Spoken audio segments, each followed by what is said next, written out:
તાજેતરમાં દિલ્હીમાં થયેલ બોમ્બ બ્લાસ્ટના અનુસંધાને તકેદારીના ભાગરૂપે સુરક્ષા અને એસઓજી પોલીસ દ્વારા સુરત સ્ટેશન વિસ્તારમાં આવેલ હોટલ ગેસ્ટ હાઉસ ડોરમેટરી ચેકનું સઘન ચેકિંગ કરવામાં આવ્યું હતું। દિલ્હીમાં થયેલા બોમ્બ બ્લાસ્ટના અનુસંધાનમાં સુરત પોલીસે તકેદારીના ભાગરૂપે વ્યાપક સુરક્ષા કાર્યવાહી હાથ ધરી છે।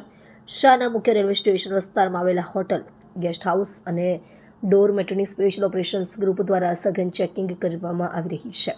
પોલીસ સૂત્રોએ જણાવ્યું કે દિલ્હી બોમ્બ બ્લાસ્ટ પછી રાજ્યભરમાં સુરક્ષા કડી કરવામાં આવી છે। આ સંદર્ભે સંવેદનશીલ અને વ્યસ્ત વિસ્તાર ધરાવતા રેલવે સ્ટેશન વિસ્તાર પર ખાસ ધ્યાન કેન્દ્રિત કરવામાં આવ્યું છે। એસઓજીની ટીમો દ્વારા વિવિધ હોટલો અને અન્ય સ્ટે સુવિધાઓમાં દાખલ થઈને મુસાફરોના દસ્તાવેજો, ઓળખપત્રો અને અન્ય માહિતીની ચકાસણી કરવામાં આવી છે। આ કાર્યવાહીનો મુખ્ય હેતુ કોઈ પણ સંદિગ્ધ અથવા અનિયમિત પ્રવૃત્તિઓમાં સંલગ્ન વ્યક્તિઓની શંકા અનુસાર શોધખોળ કરવાનો છે। પોલીસ અધિકારીઓએ સ્પષ્ટ કર્યું છે કે આ પગલાં પ્રતિરોધક અને સુરક્ષા સુનિશ્ચિત કરવાના હેતુથી ભરવામાં આવી રહ્યા છે। આ ચેકિંગ દરમિયાન સ્થાનિક નાગરિકો અને હોટલ સંચાલકોનો સહકાર મેળવવામાં આવી રહ્યો છે। પોલીસે લોકોને કોઈ પણ સંદિગ્ધ વ્યક્તિ અથવા પ્રવૃત્તિની માહિતી તુરંત આપવાની અપીલ કરી છે।